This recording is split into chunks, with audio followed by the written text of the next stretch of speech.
밤 11시 침실이었습니다. 이불 속에서 태준의 뜨거운 체온이 느껴졌어요. 얼굴이 빨개진 채 거친 숨을 몰아쉬는 남편.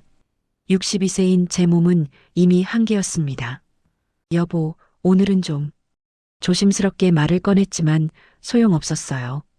태준은 멈추지 않았습니다. 이건 사랑이 아니었어요.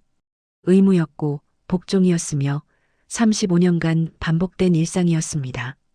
서로를 느꼈지만 제 마음은 텅 비어 있었습니다. 온몸이 쑤셨고 숨이 가빠졌지만 소리 내지 않았어요. 한 번으로 끝나지 않았죠. 밤새 계속됐습니다. 한 달에 90번, 하루 평균 3번. 이 지옥은 3개월 전부터 시작됐습니다. 태준이 발기부전 진단을 받은 후 비아그라를 먹기 시작하면서요. 새벽 2시가 되어서야 태준이 멈췄습니다. 그는 코를 골며 잠들었고 저는 천장을 바라봤어요. 이러다 내가 먼저 죽겠다. 그때 결심했습니다. 이혼하겠다고. 5일 후 저녁 식사 자리였습니다. 고급 식기들이 놓인 긴 테이블 앞에 가족 모두가 앉아 있었어요. 저는 포크를 천천히 내려놓았습니다. 이혼해요. 정적이 흘렀습니다. 태준의 얼굴이 굳어지고 아들 민재는 포크를 떨어뜨렸으며 딸 수아는 눈을 크게 떴어요. 62세에 제가 이런 말을 할 줄은 꿈에도 몰랐습니다. 하지만 이 순간 저는 확신했습니다. 이것이 제가 살 수 있는 유일한 길이라는 걸요. 이 이야기는 5일 전부터 시작됩니다. 사연 시작 전 구독, 좋아요 한 번씩 눌러주세요. 그날도 밤 11시였습니다. 태준이 서재에서 나오더니 욕실로 향했어요. 물소리가 들리고 잠시 후 침실로 돌아온 그의 얼굴은 이미 빨개져 있었습니다. 안면홍조, 비아그라의 대표적인 부작용이죠. 3개월 전 발기부전 진단을 받은 후부터 시작된 일이었습니다. 태준은 약병을 서랍에 넣으며 이마를 짚었어요. 머리가 깨질 것 같네. 두통도 부작용 중 하나였습니다. 하지만 그는 멈추지 않았어요. 침대 가장자리에 앉은 그가 저를 돌아봤죠. 이리 와. 명령조였습니다. 35년 전 결혼식 날부터 변하지 않은 말투였어요. 저는 책을 덮고 일어났습니다. 온몸이 무거웠지만 거절할 수 없다는 걸 알고 있었죠. 여보, 오늘은 좀 쉬시면 안 될까요? 조심스럽게 물었습니다. 처음으로 해본 말이었어요. 태준은 차갑게 쳐다봤습니다. 뭐? 요즘 너무 무리하시는 것 같아서요. 몸이 힘드실 텐데. 태준은 비웃듯 웃었습니다. 당신이 내 요구를 거절해? 지금까지 잘만 해놓고 이제 와서? 할 말을 잃었습니다. 그의 눈빛은 차가웠고 저는 그저 고개를 숙일 수밖에 없었어요. 함께 침대로 향했습니다. 태준이 저를 끌어안았죠. 체온이 느껴졌지만 따뜻하지 않았습니다. 완전히 하나가 됐습니다. 하지만 이건 사랑이 아니었어요. 서로를 느꼈지만 제 마음은 텅 비어 있었습니다. 온몸이 쑤셨고 숨이 가빠졌지만 소리 내지 않았어요. 태준은 멈추지 않았습니다. 한 번으로 끝나지 않았죠. 밤새 계속됐습니다. 시계를 볼 때마다 시간은 느리게 흘렀고 새벽이 되어서야 멈췄어요. 저는 그저 눈을 감은 채 이것이 끝나기만을 기다렸습니다. 아침이 왔습니다. 태준은 아무 일 없다는 듯 일어나 욕실로 갔어요. 거울 앞에서 넥타이를 매던 그가 허리를 주무르며 중얼거렸습니다. 이상하게 요즘 계속 아프네. 허리 통증? 그것도 부작용이었습니다. 세면대 위에는 소화제가 놓여 있었어요. 속 더부룩함을 호소하며 매일 아침 먹는 약이었죠. 괜찮아요? 물었지만 대답은 없었습니다. 태준은 그저 양복 재킷을 걸치고 침실을 나갔어요. 현관문이 닫히는 소리가 들렸고 저는 침대에 그대로 누워 있었습니다. 온몸이 쑤셨습니다. 팔을 움직이기도 힘들었고 다리에는 힘이 하나도 없었어요. 천장을 바라보며 생각했습니다. 이러다 내가 먼저 죽겠다. 한 달에 90번, 하루 평균 3번, 때로는 4번, 5번까지. 비아그라를 먹으면 태주는 멈추지 않았어요. 얼굴이 빨개지고 두통을 호소하고 세상이 파랗게 보인다고 중얼거리면서도 계속했습니다. 자존심 때문이었죠. 재벌 2세 회장이 발기부전으로 무너진다는 게 참을 수 없었던 겁니다. 저는 천천히 일어나 거울을 봤습니다. 62세 여자의 얼굴이 비쳤어요. 나이에 비해 관리는 잘했다는 말을 들었지만 요즘은 눈밑이 검어지고 입가에 주름이 깊어졌습니다. 요가를 하고 필라테스를 다니고 식단을 관리해도 지쳐가는 몸은 숨길 수 없었어요.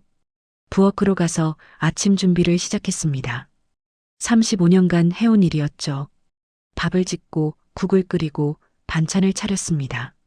하지만 오늘따라 손이 떨렸어요. 칼질을 하다가 손가락을 베일 뻔했고 냄비를 들다가 떨어뜨릴 뻔했습니다.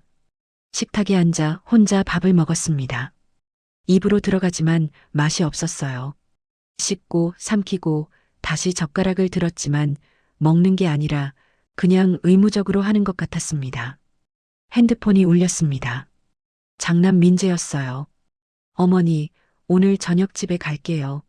수아도 부르세요.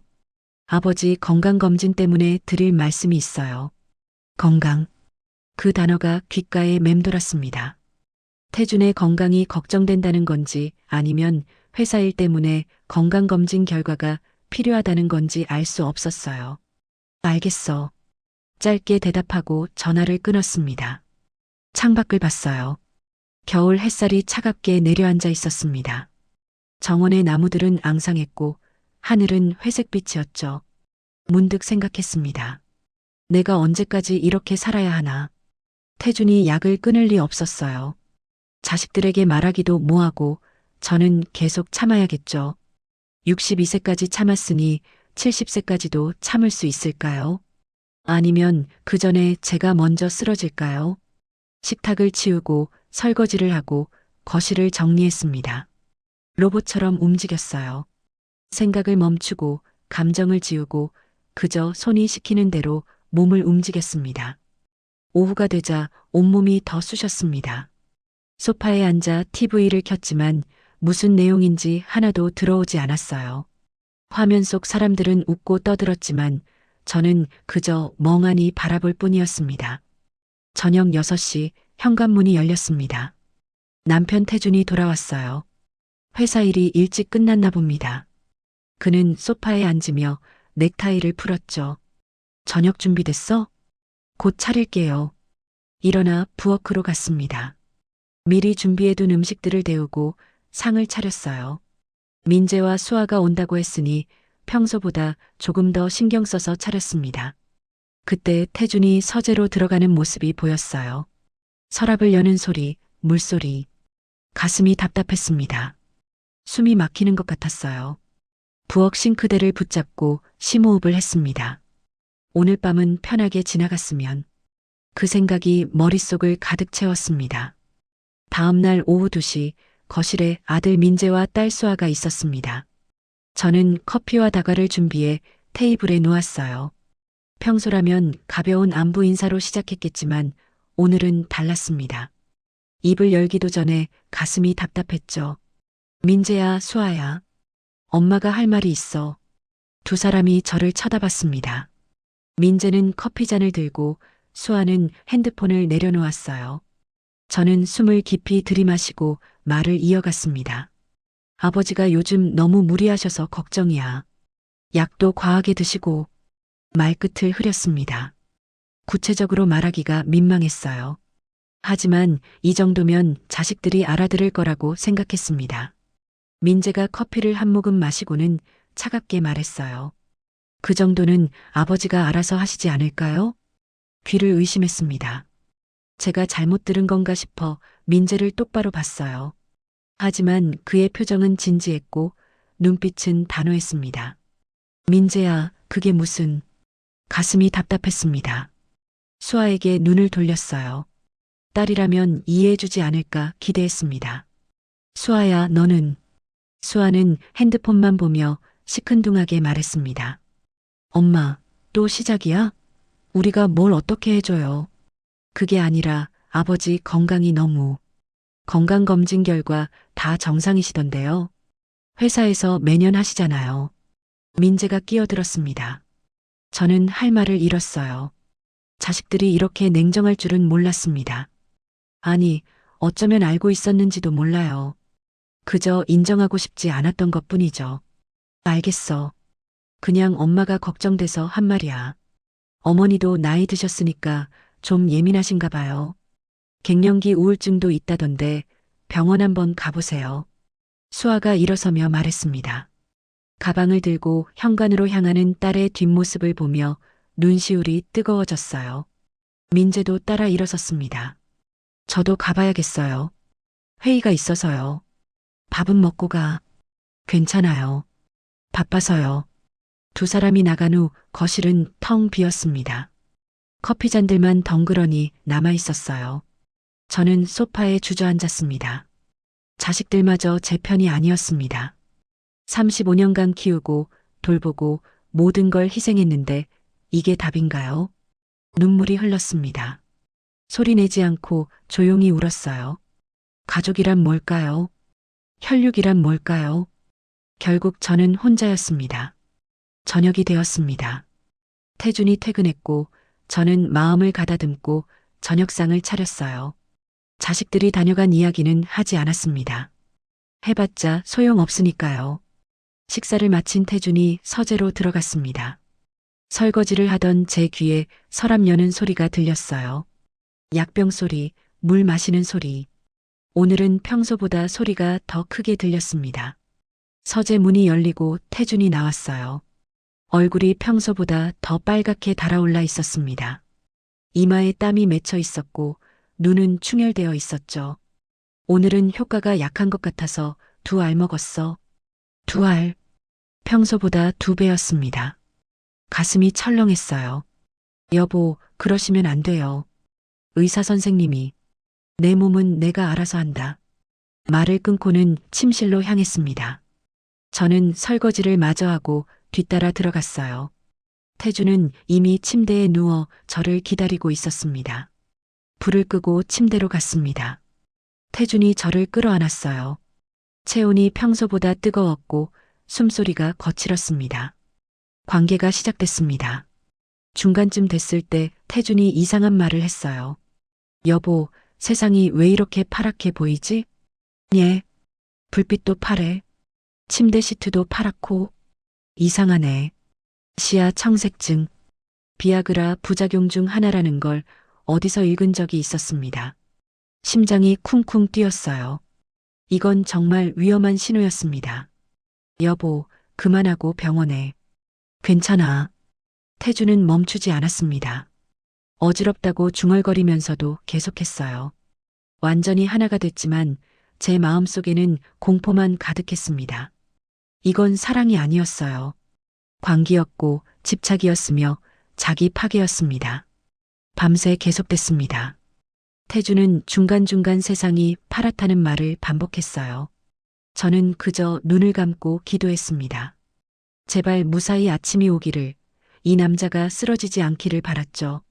서로를 느꼈지만 제 마음은 텅 비어 있었습니다. 아니, 비어 있는 게 아니라 두려움으로 가득 차 있었어요. 남편이 제 위에서 쓰러질까봐, 119를 불러야 할까봐, 그렇게 되면 온 동네에 소문이 퍼질까봐 두려웠습니다. 새벽 2시가 되어서야 태준이 멈췄습니다. 그는 코를 골며 잠들었고 저는 천장을 바라봤어요. 파란 세상 속에서 남편은 무엇을 봤을까요? 저는 더 깊은 어둠만 보았습니다. 침대에서 일어나 거실로 나왔습니다. 소파에 앉아 핸드폰을 켰어요. 새벽이라 연락할 사람도 없었지만 그냥 화면을 보고 싶었습니다. 연락처를 스크롤하다가 한 이름에서 멈췄습니다. 혜란. 30년 지기 친구였어요. 10년 전 남편과 이혼했고 지금은 혼자 작은 사업을 하며 산다고 들었습니다. 마지막으로 만난 게 언제였나요? 2년 전쯤이었을 거예요. 손가락이 그 이름 위에서 멈춰 있었습니다. 전화를 걸까? 새벽에 깨우면 놀라지 않을까요? 하지만 지금 제게 필요한 건 누군가의 목소리였어요. 이해해줄 사람, 제 편이 되어줄 사람. 결국 전화를 걸지 못했습니다. 핸드폰을 내려놓고 창밖을 봤어요. 동이 트고 있었습니다. 회색빛 하늘이 조금씩 밝아지고 있었죠. 가족이란 무엇일까요? 남편도 자식들도 제 편이 아니었습니다. 저는 이 집에서 혼자였어요. 35년간 함께 살았지만 결국 혼자였습니다. 소파에 앉은 채로 아침을 맞았습니다. 태준이 일어나 출근 준비를 하는 소리가 들렸어요. 욕실 문 열리는 소리, 면도기 소리, 옷장 여는 소리. 모든 게 익숙했지만 낯설었습니다. 현관문이 닫혔습니다. 저는 그제야 일어나 부엌으로 갔어요. 아침 준비를 해야 했지만 오늘은 누굴 위해 밥을 하는지 모르겠었습니다. 싱크대에 손을 짚고 고개를 떨궜습니다. 눈물이 뚝뚝 떨어졌어요. 나는 누구일까? 아내도 아니고 엄마도 아니고 그저 이 집의 가정부일까? 그 생각이 머릿속을 채웠습니다. 그리고 또 다른 생각이 떠올랐어요. 이혼. 그 단어가 어제보다 더 선명하게 들렸습니다. 이틀이 지났습니다. 밤 10시 태주는 또 약을 먹었어요. 이번에도 두 알이었습니다. 저는 말리지 않았습니다. 말려봤자 소용없다는 걸 알았으니까요. 그날 밤도 똑같았습니다. 침실 불을 끄고 침대로 향하고 태준의 뜨거운 체온을 느꼈어요. 밤 11시, 12시, 1시. 시간이 흘렀지만 태준은 멈추지 않았습니다. 새벽 2시가 넘었을 때 저는 지쳐서 잠들었어요. 얼마나 잤을까요? 갑자기 비명소리에 잠에서 깼습니다. 으악! 태준이 침대에서 일어나 있었어요. 얼굴이 일그러져 있었고 두 손으로 이불을 움켜쥐고 있었습니다.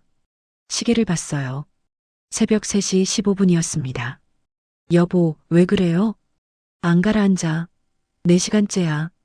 순간 무슨 말인지 알아챘습니다. 지속발기증. 의학기사에서 본 적이 있었어요. 4시간 이상 발기가 지속되면 응급 상황이라고 했습니다. 지금 병원 가야 해요. 불을 켰습니다. 태준의 얼굴은 새하얗게 질려 있었고 이마에는 식은 땀이 흐르고 있었어요. 손이 떨렸지만 침착하게 핸드폰을 집어들었습니다. 119입니다. 네, 남편이 비아그라 과다 복용으로 지속발기증이 생긴 것 같아요. 4시간째라고 하는데 주소 말씀해 주세요. 바로 출동하겠습니다. 주소를 불렀습니다. 전화를 끊고 태준에게 옷을 입혔어요. 그는 통증 때문에 제대로 서 있지도 못했습니다. 119가 도착하기까지 10분. 그 시간이 1시간처럼 길었습니다. 구급차가 도착했고 응급구조사들이 태준을 들것에 실었어요. 저도 함께 구급차에 올라탔습니다. 사이렌 소리가 울리고 차는 병원을 향해 달렸죠. 응급실에 도착했습니다. 의사들이 태준을 진료실로 데려갔고 저는 복도에서 기다렸어요. 30분쯤 지났을까요? 젊은 의사 한 명이 나왔습니다. 보호자시죠? 네, 아내입니다. 환자분 상태가 심각합니다. 지속발기증으로 인한 음경 조직 손상 위험이 있어요. 지금 응급처치 중인데 비아그라를 얼마나 복용하셨나요? 하루에 2알씩, 거의 매일이요. 의사의 얼굴이 굳어졌습니다. 매일요? 그건 과다 복용입니다. 보통 일주일에 한두 번, 한 알만 복용해야 하는데 제가 말렸지만 듣지 않았어요. 의사는 한숨을 쉬었습니다. 환자분께 직접 말씀드려야겠네요. 이러다 정말 큰일 납니다. 30분 후 태준이 휠체어에 앉아 나왔어요. 얼굴은 여전히 창백했지만 표정은 나아진 것 같았습니다. 의사가 태준 앞에 섰어요. 정 회장님, 제 말 잘 들으세요. 비아그라 과다 복용은 매우 위험합니다. 오늘 같은 지속발기증은 음경 조직을 영구적으로 손상시킬 수 있어요. 태준은 고개를 돌렸습니다. 듣기 싫다는 표정이었죠. 그리고 더 심각한 건 혈압입니다. 혈압? 비아그라는 혈압을 급격하게 변동시킵니다. 오늘 응급실 오셨을 때 혈압이 180에 110까지 올라갔어요. 그러다가 갑자기 90에 60으로 떨어지고 30분 사이에 이렇게 롤러코스터처럼 오르내렸습니다. 의사는 진지했습니다. 저도 숨을 죽이고 들었어요. 이런 급격한 혈압 변동이 반복되면 뇌혈관이나 심장에 치명적입니다. 뇌졸중이나 심근경색으로 쓰러지실 수 있어요. 그게 한쪽이 마비되거나 말을 못하게 되거나 최악의 경우 의식을 잃을 수도 있습니다. 즉시 약을 끊으셔야 합니다. 태준이 입을 열었습니다. 내 몸은 내가 알아서 합니다. 회장님, 이건 의학적으로. 됐어. 처치는 다 끝났으니 퇴원하겠소. 최소 하루는 입원하셔야. 필요 없어. 태준은 휠체어에서 일어났습니다. 비틀거렸지만 제 손을 뿌리쳤어요. 의사는 어이없다는 표정으로 저를 봤습니다. 부인, 설득 좀 해보세요. 정말 위험합니다. 노력해 볼게요. 하지만 저도 알고 있었습니다. 태준을 설득할 수 없다는 걸요. 35년 동안 단 한 번도 제 말을 들은 적이 없는 남자였어요. 집으로 돌아왔습니다. 새벽 6시였어요. 태준은 침대에 누웠고 저는 부엌에 앉아 물을 마셨습니다. 손이 아직도 떨리고 있었어요. 뇌졸중으로 쓰러질 수도 있다. 의사의 말이 머릿속에서 맴돌았습니다. 그런데 이상했어요. 태준이 쓰러질까봐 걱정되는 게 아니라 그래도 약을 끊지 않을 거라는 확신이 들었습니다. 그리고 그 확신은 맞았어요. 사흘이 지났습니다. 태준은 이틀간 쉬었지만 셋째 날 저녁이 되자 또다시 서재로 들어갔어요. 부엌에서 설거지를 하던 저는 그 소리를 들었습니다. 서랍 여는 소리, 약병 뚜껑 여는 소리. 설거지 물을 잠갔습니다. 복도를 지나 서재 문 앞에 섰어요. 문틈으로 보였습니다. 태준이 약 하나를 손에 들고 있었죠. 문을 열고 들어갔습니다. 여보. 태준이 놀라 저를 봤어요. 손에 든 약을 숨기려 했지만 이미 늦었습니다. 의사 선생님이 뭐라고 했어요? 뇌졸중으로 쓰러질 수도 있다고. 괜찮아. 괜찮지 않아요. 사흘 전에 응급실 갔잖아요. 목소리가 커졌습니다. 제가 언성을 높인 건 정말 오랜만이었어요. 태준은 차갑게 쳐다봤습니다. 당신이 뭘 안다고. 35년 동안 당신 옆에서 살았는데 제가 뭘 모른다는 거예요? 시끄러워. 태준은 약을 입에 넣고 물을 마셨습니다. 제 눈앞에서요. 저는 할 말을 잃고 그 모습을 지켜봤습니다. 나가. 여보. 나가라고. 서재에서 나왔습니다. 문이 쾅 하고 닫혔어요. 복도에 서서 숨을 몰아쉬었습니다. 온몸이 떨렸고 눈물이 흘렀습니다. 거실로 가서 소파에 앉았습니다. 창밖은 어두워지고 있었어요. 불을 켜지 않아서 거실도 어두웠습니다. 어둠 속에 혼자 앉아 있었죠. 문득 생각했습니다. 이혼. 그 단어가 처음으로 선명하게 떠올랐습니다. 어제까지는 막연한 생각이었어요. 하지만 오늘은 달랐습니다. 구체적이고 확실하고 피할 수 없는 답처럼 느껴졌죠. 태준은 변하지 않을 겁니다. 약을 끊지 않을 거고 의사 경고도 무시할 거예요. 그러다 정말 쓰러지거나 아니면 제가 먼저 무너지거나 둘 중 하나였습니다. 저는 무너지고 싶지 않았어요. 핸드폰을 꺼냈습니다. 연락처에서 혜란의 이름을 찾았어요. 손가락이 통화 버튼 위에서 멈췄습니다. 전화를 걸까요? 30년 지기 친구에게 이 이야기를 할 수 있을까요? 고민하다가 문자를 보냈습니다. 혜란아, 나 은희야. 시간 되면 만날 수 있을까? 할 얘기가 있어. 답장은 금방 왔습니다. 은희야, 오랜만이다. 당연하지. 언제 어디서 볼까? 내일 오후 2시, 너가 자주 가던 그 카페. 알았어. 내일 봐. 핸드폰을 내려놓았습니다. 가슴이 두근거렸어요. 무서웠지만 동시에 희망도 느껴졌습니다.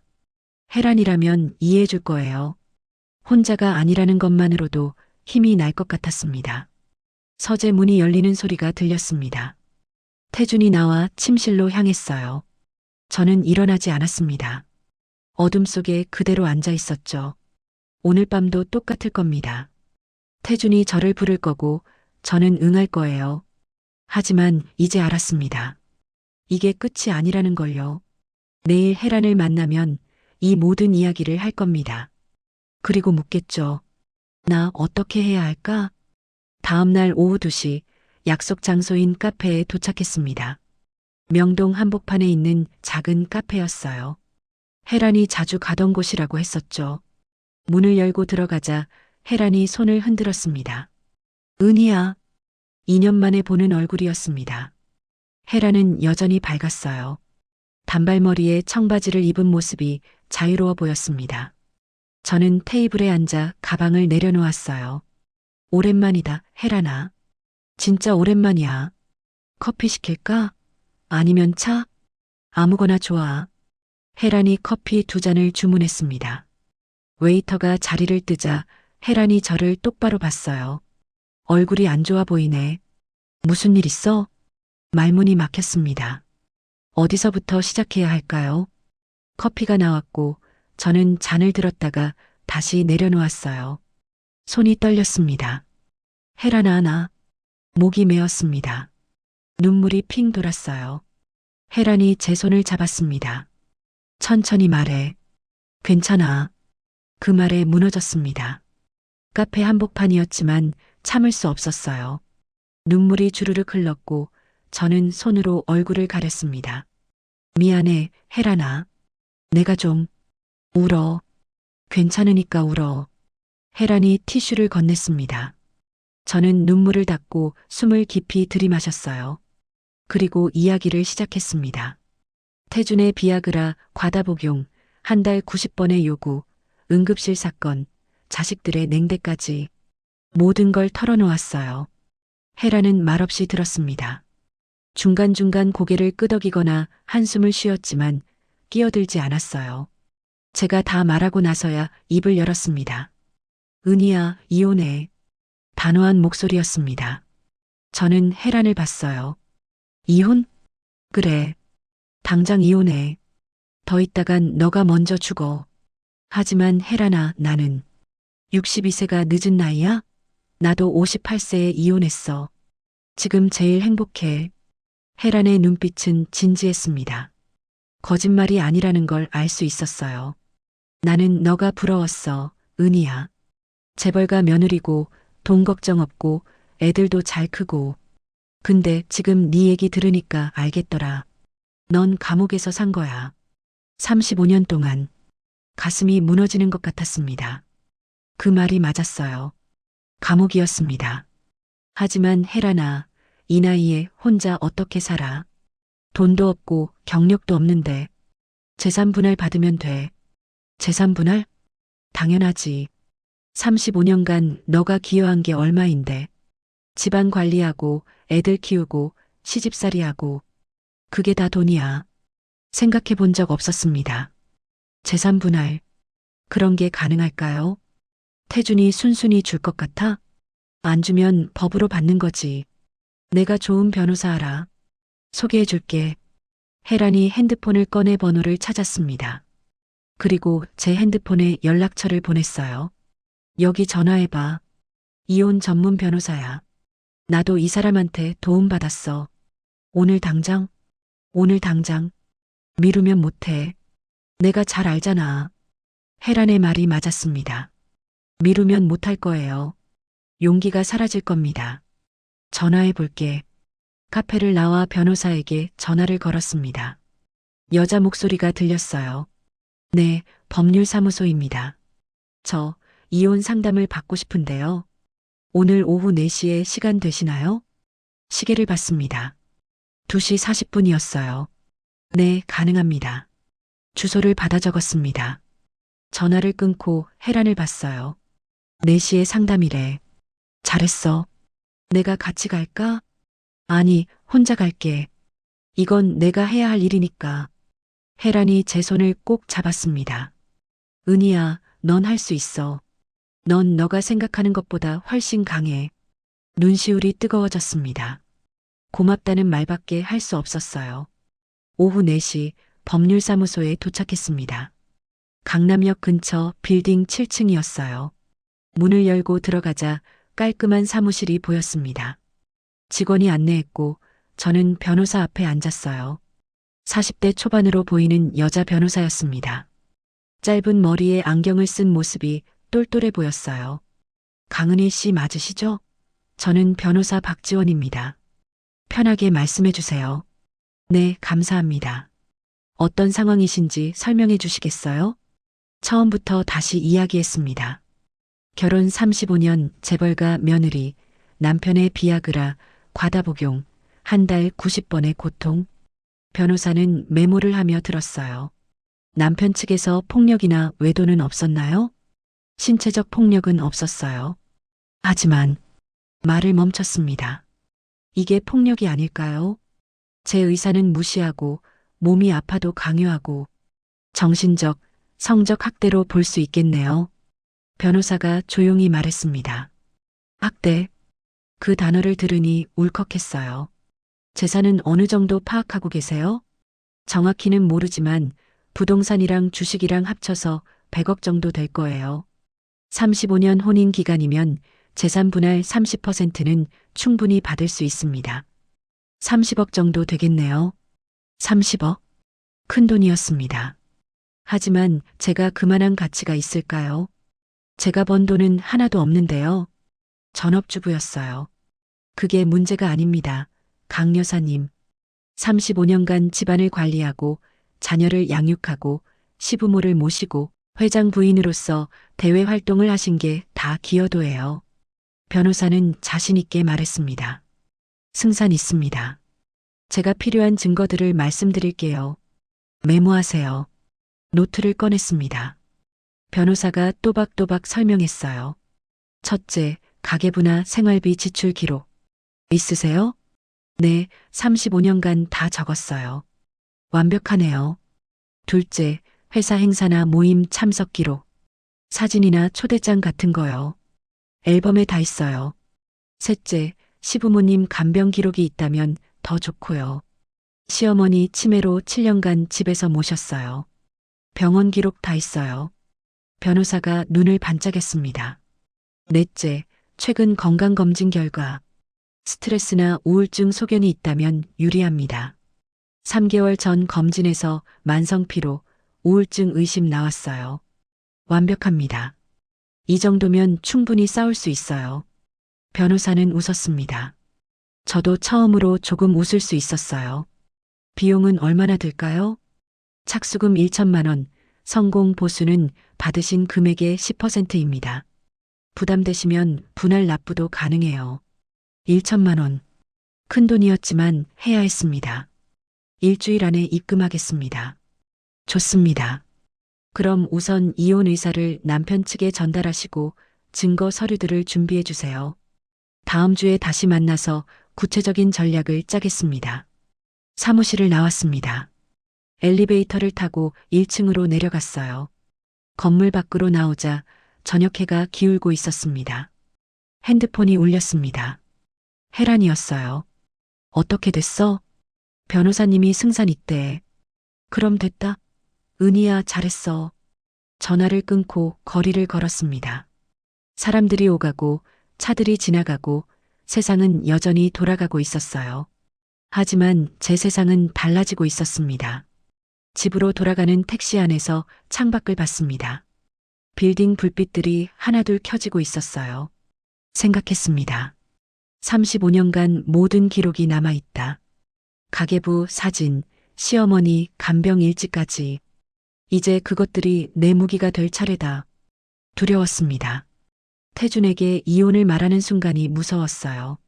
자식들의 반응도 무서웠고 앞으로 펼쳐질 싸움도 무서웠습니다. 하지만 동시에 확신도 들었어요. 이대로는 살 수 없다는 것. 변해야 한다는 것. 62세는 늦은 나이가 아니라는 것. 택시가 집 앞에 도착했습니다. 요금을 내고 내렸어요. 저택의 현관문을 바라봤습니다. 35년을 살았던 집. 하지만 이제는 감옥처럼 느껴졌어요. 문을 열고 들어갔습니다. 거실에 불이 켜져 있었고 태준이 소파에 앉아 TV를 보고 있었어요. 어디 갔다 와? 친구 만났어요. 더 이상 말하지 않았습니다. 부엌으로 가서 저녁 준비를 시작했어요. 하지만 오늘은 달랐습니다. 칼을 들고 채소를 썰고 냄비를 올리면서도 머릿속은 다른 생각으로 가득했죠. 이제 시작이다. 그 생각이 저를 지탱해 주었습니다. 이틀 후 저녁 식사 자리를 준비했습니다. 평소보다 신경 써서 상을 차렸어요. 태준이 좋아하는 갈비찜, 민재가 좋아하는 된장찌개, 수아가 좋아하는 나물들. 마지막 만찬 같았습니다. 오후 6시 민재와 수아가 도착했어요. 태준도 회사에서 일찍 들어왔습니다. 네 사람이 테이블에 둘러앉았죠. 저는 자리에 앉기 전에 심호흡을 했어요. 손이 떨렸지만 결심은 확고했습니다. 식사가 시작됐습니다. 젓가락 소리, 그릇 부딪히는 소리만 들렸어요. 평소처럼 가벼운 대화도 없었습니다. 긴장감이 감돌았죠. 저는 포크를 천천히 내려놓았습니다. 세 사람이 저를 봤어요. 입을 열었습니다. 이혼해요. 정적이 흘렀습니다. 태준의 손이 멈췄고 민재는 포크를 떨어뜨렸으며 수아는 눈을 크게 떴어요. 5초, 10초. 시간이 멈춘 것 같았습니다. 태준이 먼저 입을 열었습니다. 비웃듯 웃으며 말했어요. 뭐, 이혼? 네, 이혼하겠습니다.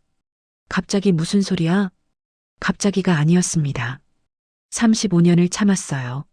하지만 설명할 필요는 없었죠. 더 이상 함께 살 수 없어요.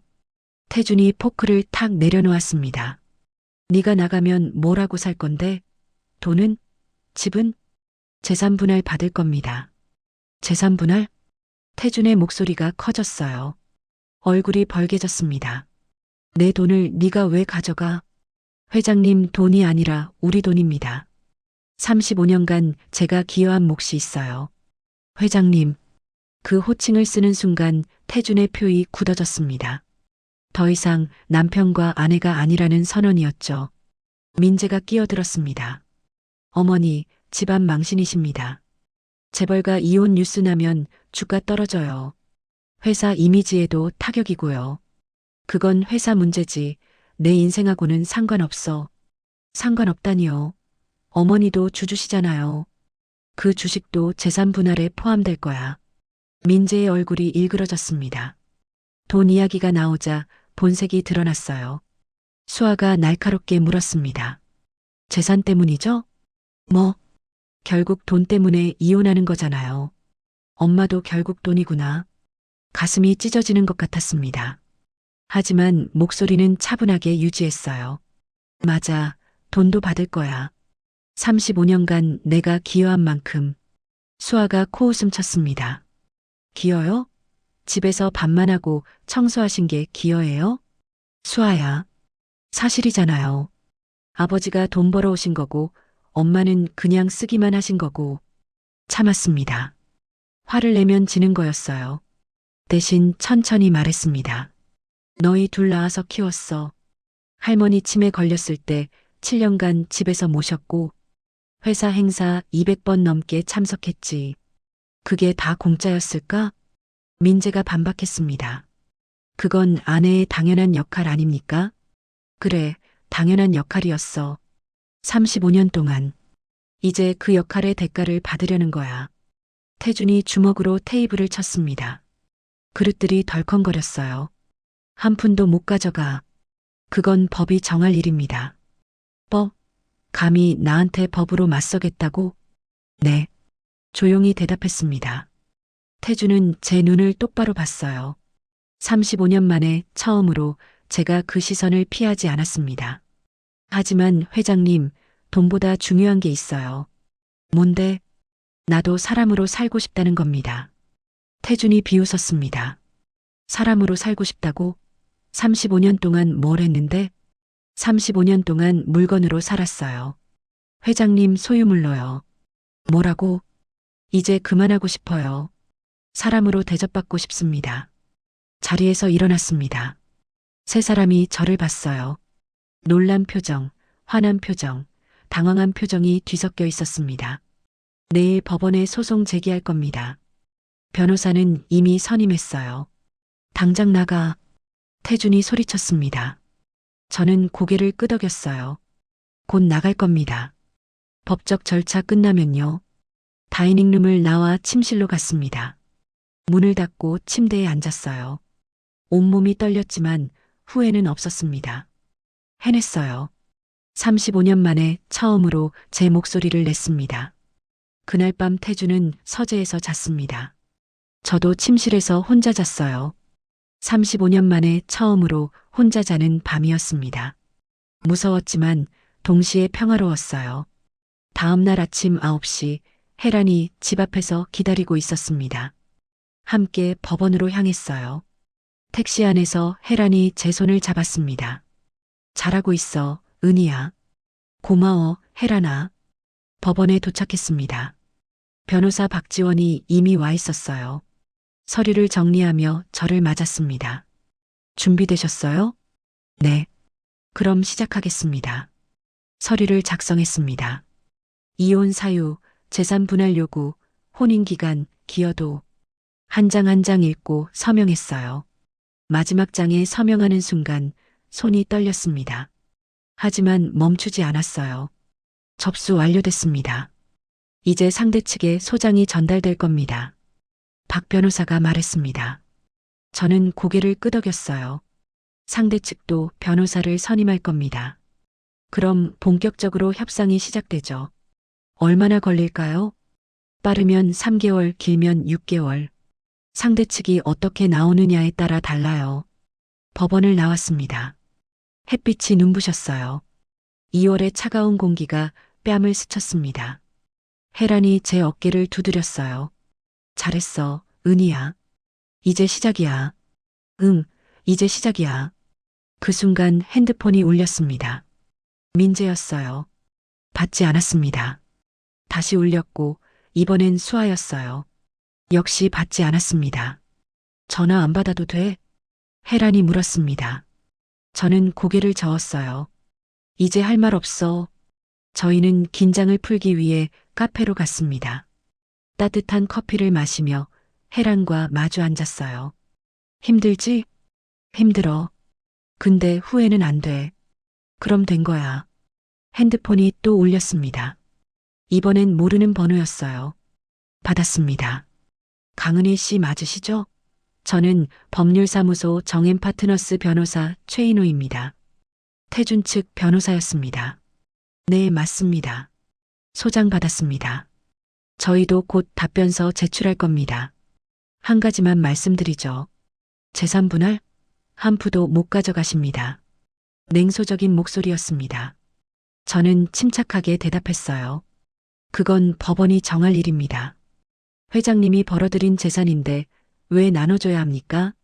35년간 제가 기여한 몫이 있으니까요. 기여요? 집에서 놀면서 돈 쓴 게 기여입니까? 화가 났지만 참았습니다. 변호사님, 법정에서 뵙겠습니다. 전화를 끊었습니다. 혜란이 걱정스럽게 물었어요. 뭐래? 한 푼도 못 가져간대. 걱정 마. 너네 변호사가 더 잘해. 그럴까? 당연하지. 박지원 변호사 이혼 전문이야. 승소율 90% 넘어. 조금 안심이 됐습니다. 커피를 마시며 생각했어요. 이제 정말 시작이구나. 길고 힘든 싸움이 기다리고 있겠죠. 하지만 물러설 수 없었습니다. 그날 저녁 집으로 돌아갔습니다. 태주는 없었어요. 회사에서 늦게까지 일한다고 했습니다. 아니면 저를 피하는 건지도 몰라요. 서재로 갔습니다. 오래된 앨범들을 꺼냈어요. 결혼식 사진, 아이들 어렸을 때 사진, 회사 행사 사진들. 한 장 한 장 넘기며 분류했습니다. 안방 서랍에서 가계부를 꺼냈어요. 35년간 빠짐없이 적은 기록들. 식비, 생활비, 아이들 교육비, 시어머니 병원비. 모든 게 적혀 있었습니다. 시어머니 간병일지도 찾았어요. 7년간 매일 적은 기록. 약 먹인 시간, 식사 도운 시간, 병원 다녀온 날짜. 빽빽하게 적혀 있었습니다. 건강검진 결과지도 모았어요. 3개월 전 검진 결과. 만성피로, 우울증 의심, 불면증. 의사소견란에 심한 스트레스 상태, 정신과 상담 권유라고 적혀 있었습니다. 모든 걸 정리해서 박스에 담았습니다. 35년의 무게였어요. 종이로 남은 제 인생이었습니다. 현관문이 열렸습니다. 태준이 돌아왔어요. 거실을 지나 서재로 들어가는 발소리가 들렸습니다. 문 닫는 소리, 그리고 정적. 저는 박스를 들고 안방으로 갔습니다. 침대에 앉아 박스를 바라봤어요. 이제 이것들이 내 무기다. 그 생각이 저를 강하게 만들었습니다. 더 이상 물러설 곳은 없었어요. 앞으로 나아갈 뿐이었습니다. 3개월이 지났습니다. 그동안 서류를 주고받고 협상을 하고 논쟁을 벌였어요. 태준 측은 한치도 물러서지 않았습니다. 오늘이 법정 심리 날이었어요. 아침 8시 검은색 정장을 입었습니다. 거울을 보니 낯선 여자가 서 있었어요. 62세 여자. 재벌가 며느리가 아니라 이혼 소송 중인 여자. 립스틱을 바르고 머리를 단정하게 묶었습니다. 혜란이 집 앞에서 기다리고 있었어요. 준비됐어? 응, 준비됐어. 법원으로 향했습니다. 택시 안에서 손이 떨렸어요. 혜란이 제 손을 꼭 잡았습니다. 잘 될 거야. 너가 이기는 거야. 그럴까? 당연하지. 진실은 내 편이야. 법원에 도착했습니다.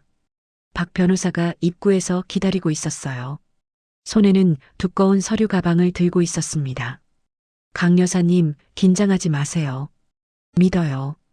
법정으로 들어갔습니다. 법정은 생각보다 작았어요. 판사석, 원고석, 피고석. 방청석에는 몇 명 앉아 있었습니다. 원고석에 앉았어요.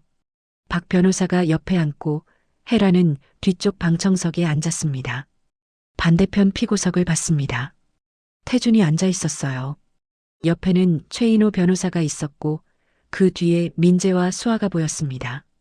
태준과 눈이 마주쳤어요. 차가운 눈빛이었습니다. 저는 시선을 돌렸습니다. 재판장님 입장하십니다. 판사가 들어왔습니다. 50대 후반으로 보이는 남자였어요. 자리에 앉으며 서류를 펼쳤습니다. 이혼 및 재산 분할 청구 사건. 원고 강은희, 피고 정태준. 맞습니까? 네. 네. 양쪽에서 대답했습니다.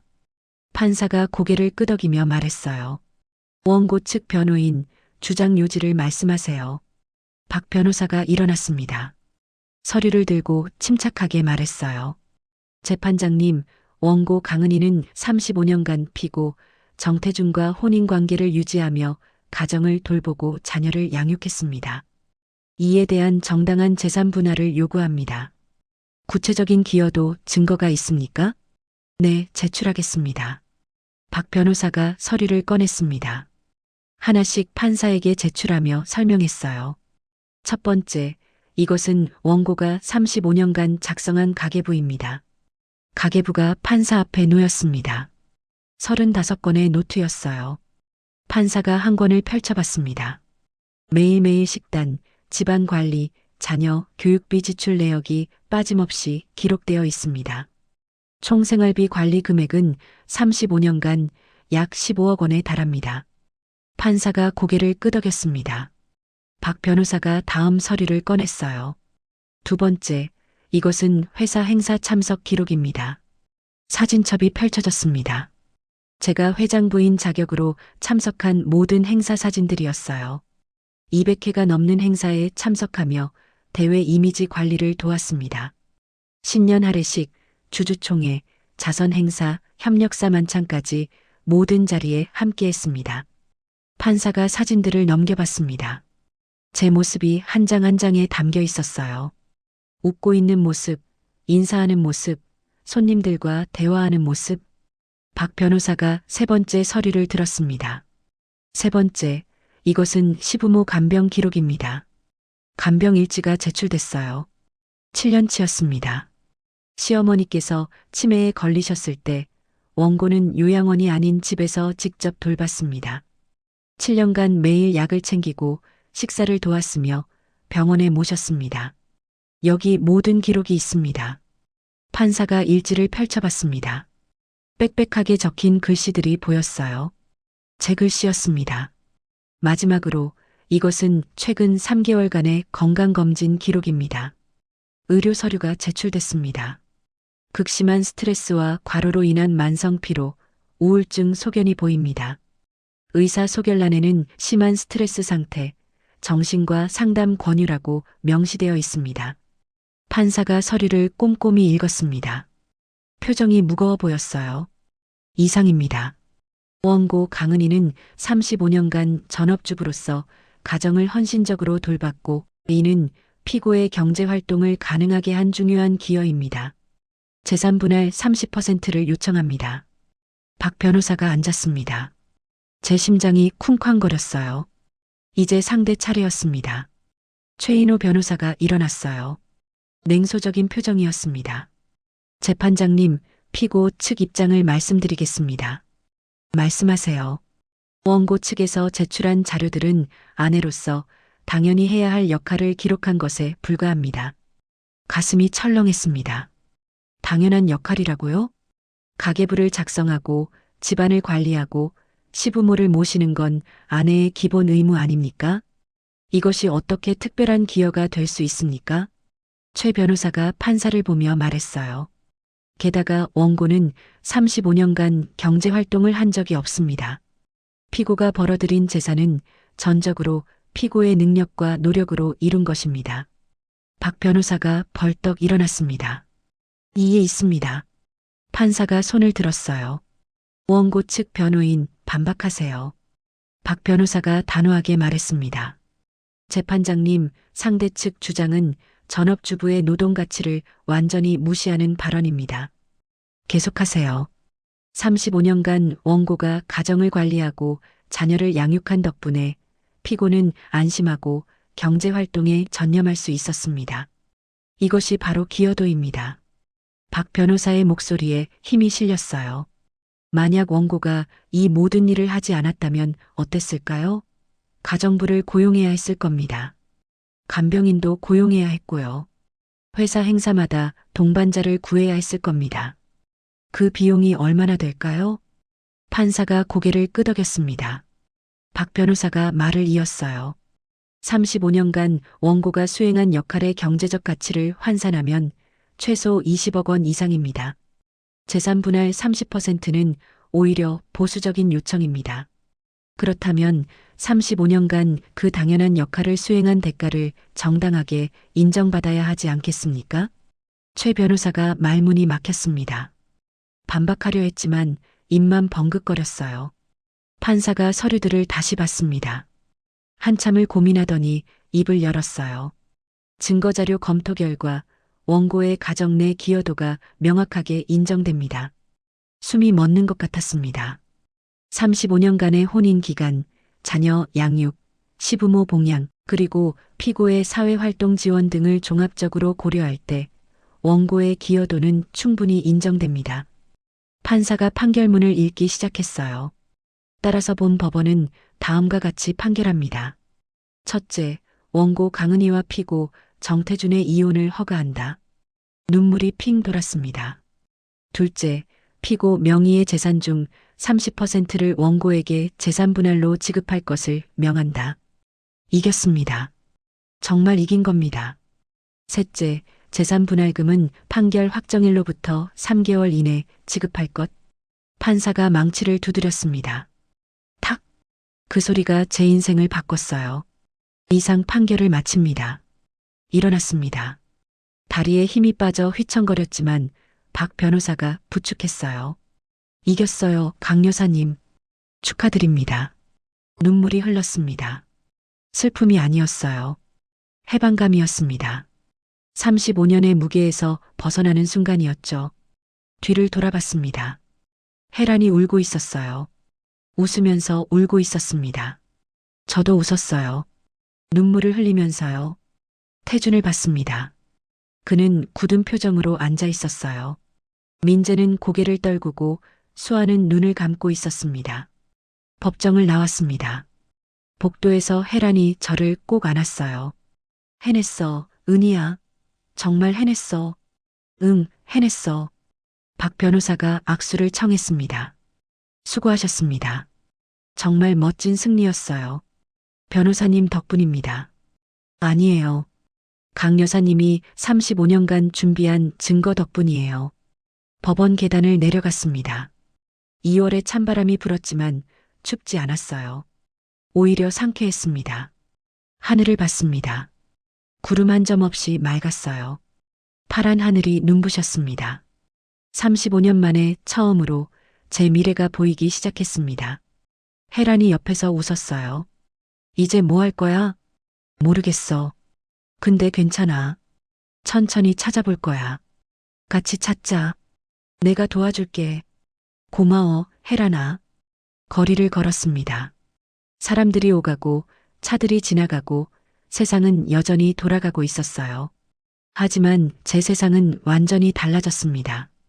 더 이상 정태준의 아내가 아니었어요. 더 이상 회장 부인이 아니었습니다. 이제 저는 그냥 강은이었습니다. 62세 여자 강은이. 그리고 그것으로 충분했습니다. 판결 확정 2주 후 통장에 돈이 들어왔습니다. 30억. 평생 처음 보는 큰 돈이었어요. 핸드폰 뱅킹 화면을 몇 번이나 확인했습니다. 숫자가 사라질까봐 두려웠죠. 혜란에게 전화했습니다. 들어왔어. 정말 들어왔어. 축하해, 은희야. 이제 뭐 할 거야? 카페 하고 싶어. 너가 전에 말했던 것처럼. 좋아. 당장 부동산 보러 가자. 다음 날 아침 혜란과 함께 부동산을 돌아다녔습니다. 강남, 홍대, 이태원. 여러 곳을 봤지만 임대료가 너무 비쌌어요. 마지막으로 간 곳은 혜란이 사는 동네 근처였습니다.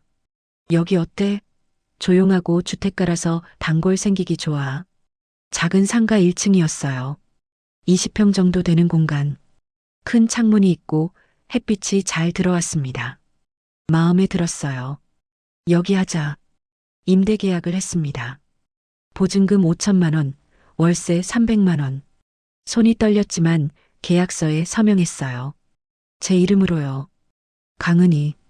축하드려요, 사장님. 부동산 중개인이 웃으며 말했습니다. 사장님.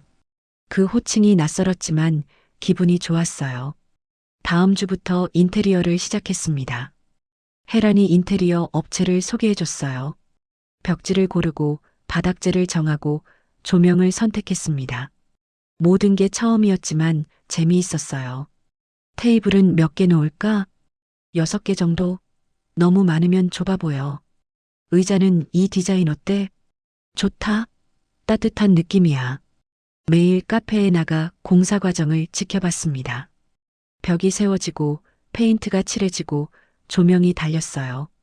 빈 공간이 조금씩 카페로 변해갔습니다. 한 달이 지났습니다. 인테리어가 완성됐어요. 크림색 벽, 따뜻한 조명, 나무 테이블과 의자들. 창가에는 화분을 놓았습니다. 제가 상상했던 것보다 더 예뻤어요. 이제 커피 배워야지. 혜란이 저를 커피 학원에 데려갔습니다. 한 달 과정이었어요. 에스프레소 추출, 우유 스티밍, 라테 아트. 모든 게 어려웠습니다. 은희야, 각도가 너무 높아. 좀 더 낮춰봐. 이렇게? 그래, 잘하고 있어. 처음엔 실수투성이었어요. 커피를 태우고 우유를 흘리고 라테 아트는 영망이었습니다. 하지만 포기하지 않았어요. 매일 연습했습니다. 한 달 후 수료증을 받았습니다. 완벽하진 않았지만 기본은 익혔어요. 혜란도 함께 과정을 들었습니다. 우리 진짜 카페 사장님 됐네. 아직 멀었어. 손님들이 마실 만한 커피를 만들 수 있을까? 당연하지. 연습하면 돼. 케이크 만들기도 배웠습니다. 베이킹 클래스에 등록했어요. 쿠키, 파운드 케이크, 치즈 케이크. 오븐에서 막 구운 케이크 냄새가 좋았습니다. 은희 씨, 재능 있으시네요. 강사가 제 케이크를 보며 웃었어요. 처음 듣는 칭찬이었습니다. 62년을 살았지만 제 재능을 칭찬받은 건 처음이었어요. 저녁마다 집에 돌아가 연습했습니다.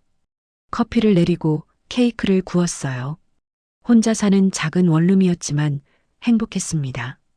제가 하고 싶어서 하는 일이었으니까요. 어느 날 밤 케이크를 굽다가 문득 불안해졌습니다. 내가 정말 할 수 있을까? 카페 운영이 쉬운 일이 아닌데 손이 떨렸습니다. 오븐에서 케이크를 꺼내다가 화상을 입을 뻔했어요. 주저앉아 한숨을 쉬었습니다. 핸드폰이 울렸습니다. 혜란이었어요. 은희야, 뭐해? 케이크 굽고 있어. 걱정되지? 응, 많이. 당연해. 나도 처음엔 무서웠어. 근데 있잖아. 응? 35년간 재벌가 관리한 사람이 카페 하나 못 꾸려? 넌 할 수 있어. 가슴이 따뜻해졌습니다. 고마워, 혜란아. 걱정 말고 자. 내일 또 봐. 전화를 끊고 케이크를 봤습니다. 갈색으로 예쁘게 구워져 있었어요. 한 조각 잘라 먹어봤습니다. 달콤했습니다. 할 수 있어. 나는 할 수 있어. 스스로에게 말했습니다. 2개월이 지났습니다. 드디어 개업 날이었어요. 간판이 달렸습니다. 카페 봄날. 제가 지은 이름이었습니다. 62세에 시작하는 봄날이라는 의미였죠. 아침 9시 문을 열었습니다. 혜란이 옆에 서 있었어요. 두 사람이 함께 운영하기로 했습니다. 준비됐어? 준비됐어.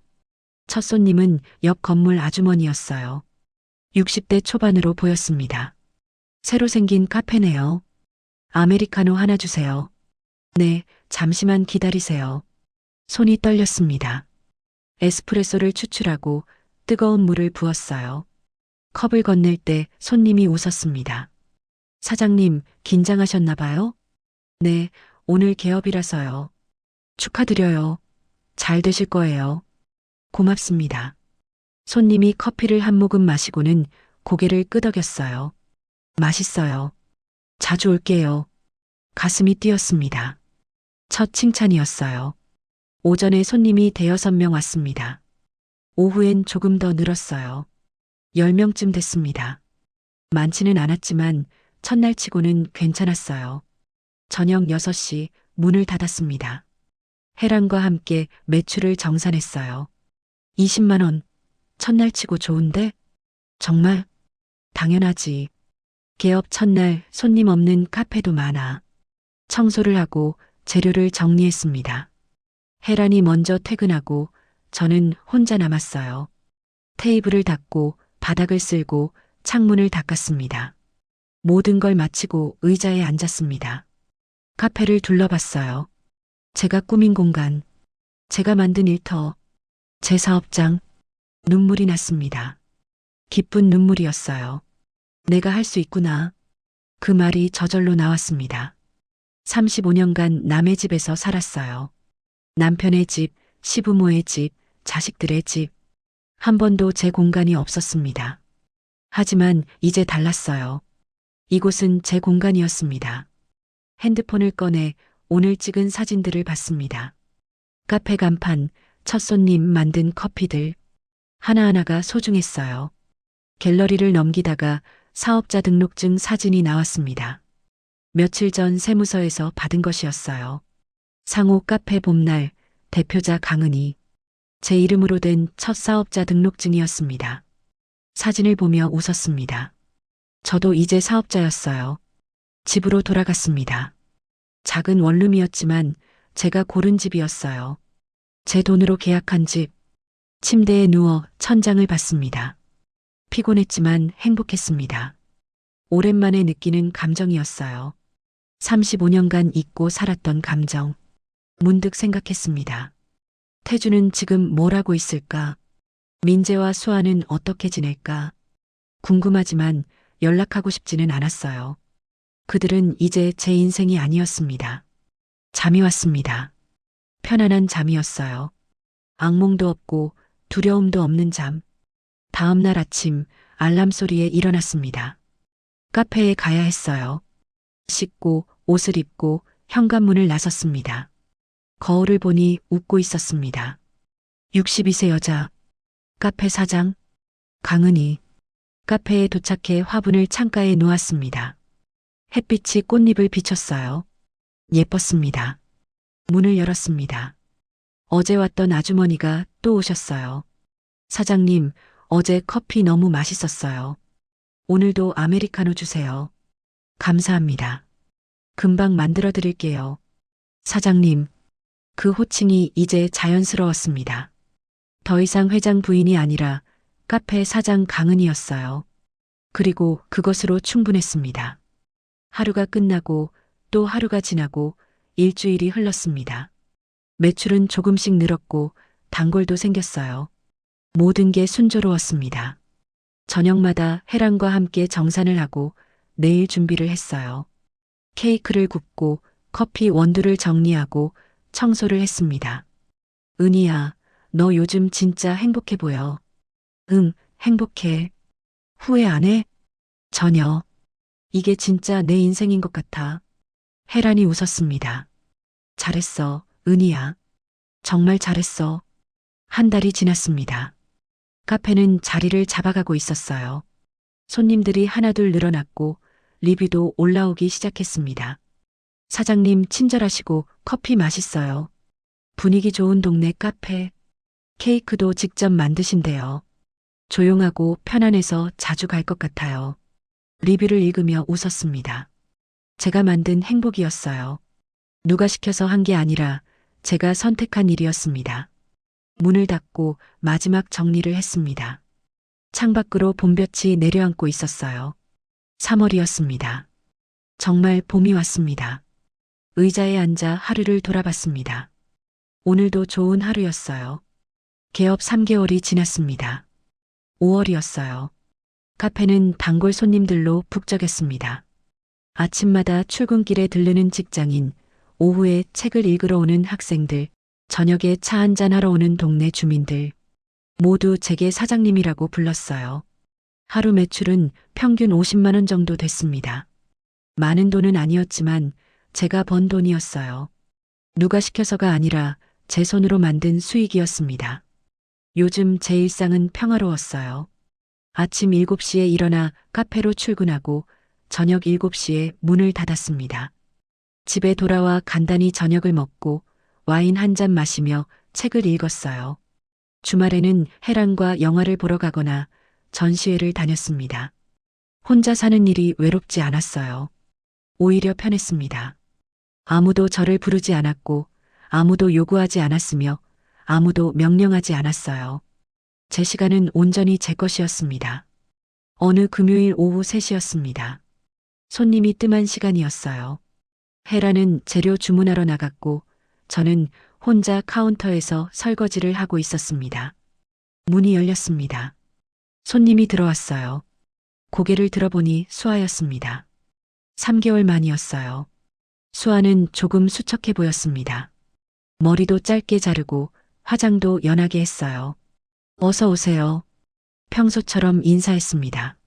수아는 어색하게 웃으며 자리에 앉았어요. 앉으세요. 뭘 드릴까요? 아메리카노요. 알겠습니다. 커피를 내렸습니다. 손이 떨리지 않았어요. 침착하게 에스프레소를 추출하고 물을 부었습니다. 컵을 들고 테이블로 갔어요. 여기 있습니다. 수아가 커피를 받았습니다. 저는 카운터로 돌아가려 했어요. 그때 수아가 말했습니다. 엄마, 잠깐만요. 멈춰 섰습니다. 수아를 봤어요. 딸의 눈이 촉촉했습니다. 앉아주실래요? 망설이다가 앞자리에 앉았습니다. 수아가 커피를 한 모금 마셨어요. 맛있네요. 고마워. 침묵이 흘렀습니다. 수아가 입을 열었어요. 엄마, 미안해요. 예상 못한 말이었습니다. 수아의 눈에서 눈물이 흘렀어요. 그때 왜 그랬는지 이제 알 것 같아요. 수아야. 아니, 들어주세요. 꼭 하고 싶은 말이 있어요. 수아가 눈물을 닦았습니다. 저는 엄마가 그냥 돈 때문에 이혼한다고 생각했어요. 재산 분할 받으려고. 근데 아니었어요. 그럼 엄마는 살려고 그랬던 거죠. 살기 위해 떠난 거였어요. 가슴이 뜨거워졌습니다. 수아가 이해하고 있었어요. 아버지 요즘 많이 안 좋으세요. 예상했던 말이었습니다. 한 달 전에 쓰러지셨어요. 뇌졸중이었어요. 가슴이 철렁했습니다. 하지만 놀라지는 않았어요. 지금은 어떠신데? 오른쪽이 마비되셔서 휠체어 타세요. 말씀도 어눌하시고 간병인 모셨는데 혼자 계시는 게 많이 힘드신 것 같아요. 그랬구나. 담담하게 대답했습니다. 태준이 선택한 길이었습니다. 약 계속 드시다가 그렇게 되신 거래요. 수아의 목소리가 떨렸습니다. 그걸 보면서 깨달았어요. 엄마가 그동안 얼마나 힘들었는지, 얼마나 외로웠는지. 수아가 손으로 얼굴을 가렸습니다. 어깨가 떨렸어요. 죄송해요, 엄마. 정말 죄송해요. 제가 수아의 손을 잡았습니다. 따뜻했어요. 늦었지만 이해해줘서 고마워. 이렇게 늦게 깨달아서 죄송해요. 괜찮아. 지금이라도 알아줘서 다행이야. 수아가 눈물을 닦았습니다. 저도 눈시울이 뜨거워졌어요. 엄마 카페 정말 예뻐요. 엄마가 일하는 거 상상도 못했는데 딱 어울려요. 그래, 고마워. 손님들도 많고 잘 되시는 것 같아 다행이에요. 응, 잘 돼. 행복해. 보면 알아요. 엄마 표정이 완전히 달라졌어요. 예전엔 항상 피곤해 보이셨는데 지금은 수아가 말을 멈췄습니다. 지금은 살아계신 것 같아요. 정확한 표현이었습니다. 가끔 들러도 될까요? 물론이지. 언제든 와.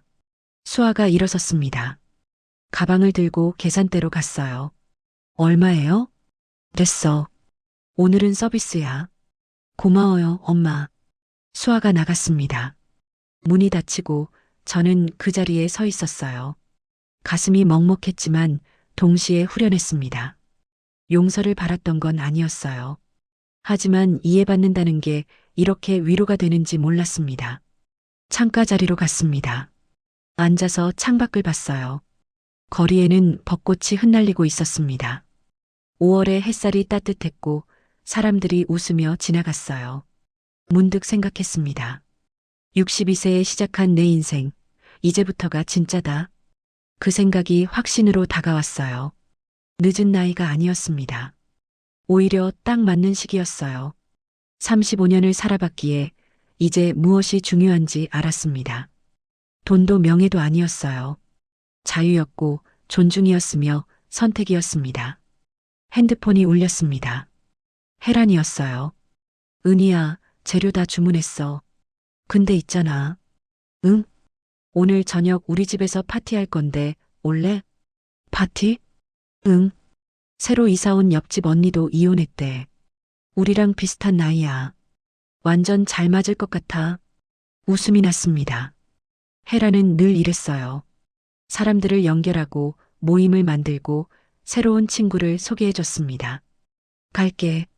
뭐 가져갈까? 아무것도 안 가져와도 돼. 그냥 와. 케이크 구워갈게. 오늘 새 레시피 시도해봤거든. 좋아. 그럼 7시 반쯤에 와. 전화를 끊고 다시 창밖을 봤습니다. 벚꽃이 바람에 날려 공중에서 춤을 췄어요. 예뻤습니다. 저녁 7시 문을 닫았습니다.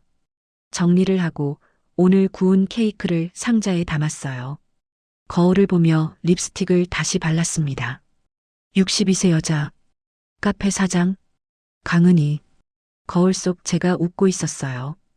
카페를 나서며 뒤돌아봤습니다. 카페 봄날 간판에 불이 켜져 있었어요. 제가 만든 공간, 제가 선택한 일, 바라보면 웃음이 나왔습니다. 혜란의 집으로 걸어갔습니다. 5분 거리였어요. 초인종을 눌렀고 혜란이 문을 열었습니다. 왔어? 케이크 진짜 가져왔네.